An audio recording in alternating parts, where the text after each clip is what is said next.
G'day, Anthea here for Ant's Pants Pantry. I'm back in my own kitchen, as you can see, after last week's adventure with the South Australian Living Artists Festival. And so I'm ready to cook for you again. A new recipe to me, although obviously other people have tried it. I've found another one in the everyday cooking for Thermomix Families called 3 cheese spinach scrolls. So it's in the bread section, and I'm keen to find out how this one turns out. Okay, everyday cooking for Thermomix Families recipes. I think I'll try by category, and it's in breads and rolls in the book anyway. And there it is, 3 cheese spinach scrolls. So the ingredients are 200 grams of a 3 cheese mix, for example, mozzarella, cheddar, parmesan, feta, cut up into pieces. Mine's grated because that's how it comes. But you could obviously choose your own cheeses, I think, if you wanted to. The fresh spinach, baby spinach leaves, 300 grams of water, 2 teaspoons of dried yeast or fresh yeast if you've got it, some olive oil, a bit of salt, and the baker's flour. Okay, line a large baking tray with baking paper and set aside. I've done that. And then put 200 grams of 3 cheese mix into the bowl. I've popped a little bit of the pecorino into there as well, just because I like it.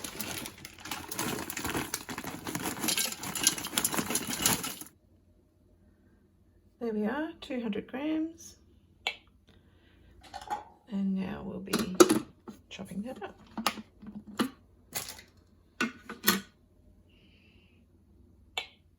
Five seconds on speed 8.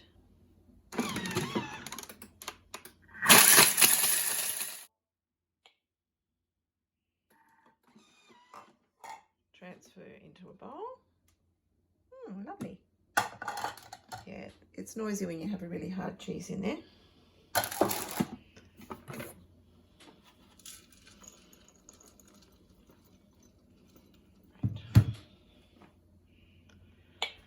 Next, put in the spinach leaves.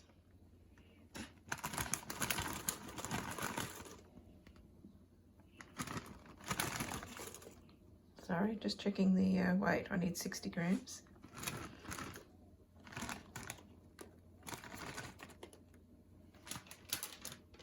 There we are. It's interesting for me to think of this spinach, because when I was a kid, spinach, we called spinach what you now call silver beet. But you know, these are delicious. And insert the measuring cup into the lid.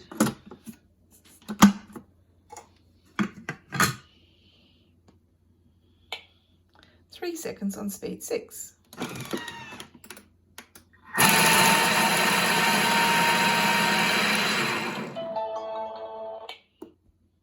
Transfer the chopped spinach into the bowl with the cheese and set aside, and then put in your water. Okay. Oh yes, great.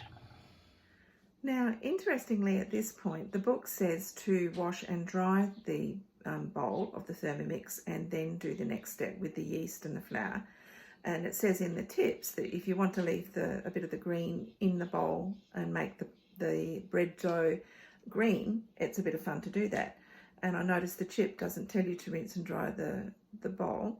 So I'm going to follow the chip, because really you don't always want to get the book out, and so it's nice to find out how it turns out just from the chip. So we'll see what happens. There we are. I've scraped the bowl, but there's little bits left in there. Next step is to put in 300 grams of water.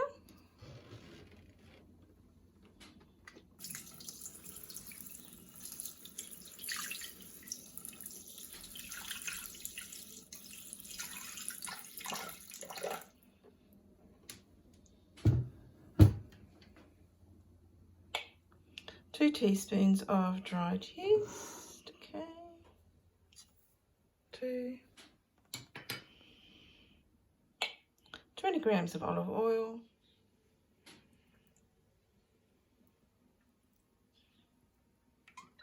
oops, a bit more, and a teaspoon of salt.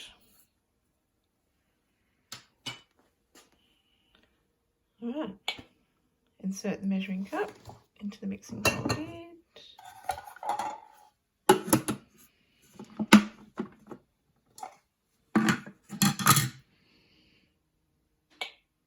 And 2 minutes to warm it up to body temperature.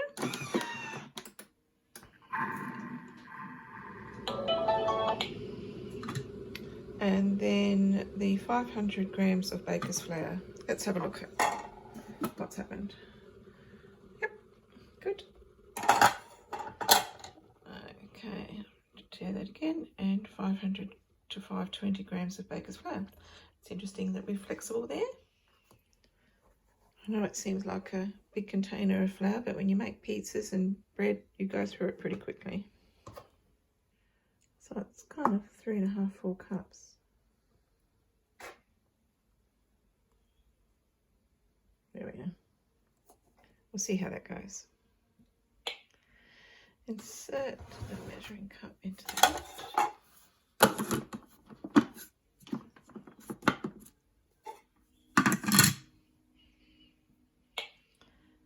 And we mix it up for 5 seconds.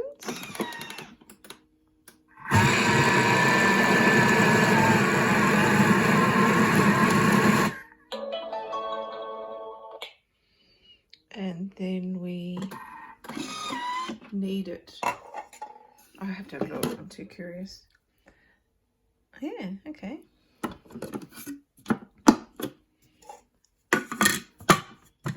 And then it goes on kneading for 1 minute.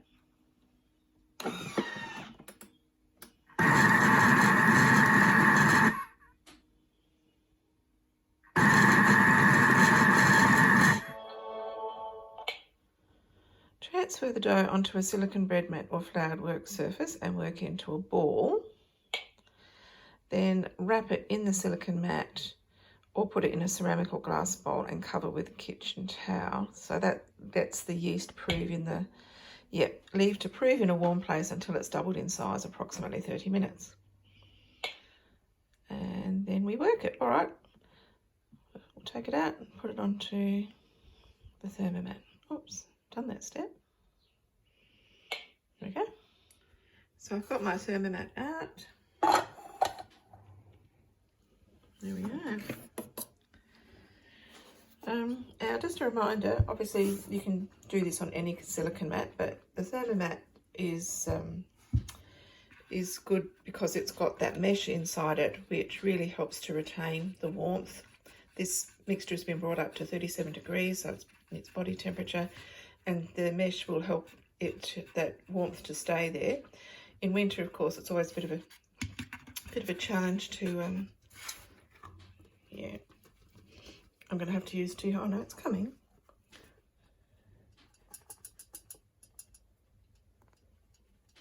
Look at that, awesome. All right, I'll get the rest out.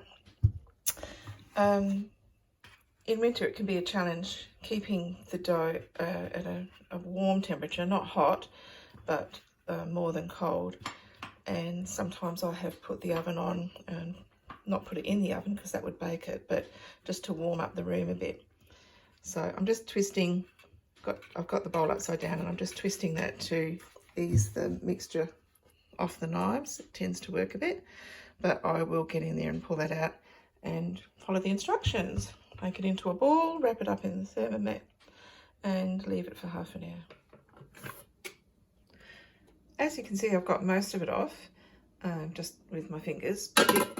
The other trick for getting dough off the knives is to simply turbo for a second, and that really flicks, because that's the fastest speed that this Thermomix goes, that flicks the dough onto the edge of the bowl, that centrifugal force, and then it's a lot easier to scrape off. So I'll just do a quick turbo. And turn that off again.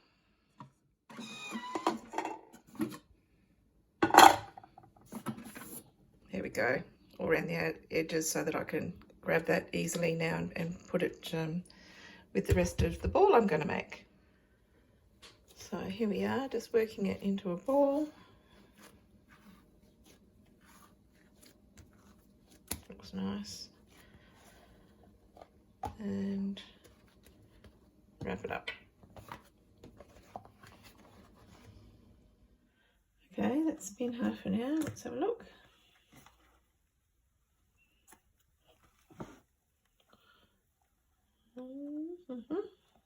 Alrighty. Obviously the Thermomix turns itself off after 15 minutes of non-use, so I would like to resume my last recipe. And that's the step that we did. Leave to prove in a warm place until doubled in size. Then knock down the dough and roll into a large rectangle. And sprinkle the dough with the reserved cheese and spinach mixture. Roll up along the longer edge into a long Swiss roll. Leave as a roll and transfer onto the prepared baking tray, or using a sharp knife, cut into 12 slices to form individual scrolls and place cut side up onto the prepared tray. Well, I think that's going to look a bit nicer. And then place into a cold oven. That's an unusual thing. And bake for 20 to 25 minutes at 200 degrees. And my guess from having made bread before is sometimes you leave it to prove twice. So perhaps by putting it in a cold oven, it begins to expand a bit as the oven warms up, and then once it's at 200 degrees, it really bakes it. Yeah, much bigger. All right, let's do those steps. So I'm not trying to roll it. I've stretched it out a bit, and I've just popped a bit of flour on top of that because I'm going to turn it over and stretch on the other side, and the flour will help to stop it from sticking to the mat. So that's turned over, and I'll stretch it out a bit more. I don't know that rolling would really work for me. My mother was a whiz with the rolling pin. But I know you stretch out pizza, and I'm used to doing that, so I'm going to just stretch it out into a rectangle and then put the spinach and cheese mixture on. So according to the measurements on the side of my Thermomat, that tends to be around about 35 centimetres long by 20 something wide. We'll see what happens. And now I'll spread this all out. Oh, this is fun, trying to roll it up without losing all that lovely filling. Okay, now I'm sure you could make a loaf like this if you leave it long on the baking tray, but I wanted to cut it up in scrolls, and so I wanted to say that you don't ever cut on the Thermomat, and it's because of that mesh in there. You don't want any of those fibres leaking into your food, so it's a brilliant mat for keeping heat in and working on with something like the spatula, which has a soft edge, but a sharp knife should never be used on it, so I'm going to transfer it to this wooden board here to cut it. Well, that was quite a challenge, because when you cut the knife through it, all the filling squashes down. We'll see how it turns out. Okay, now into the oven and 200 degrees. Oh, I possibly left them in a bit long. I got distracted. I was checking them, and I did turn them once around just to make sure the cooking was even. They look nice. They smell great. That lovely melted cheese and everything. So I've got some soup warming up there. I'm going to have a lovely cheese and spinach scroll with my soup for lunch today. That's what it looks like inside. Let's try it.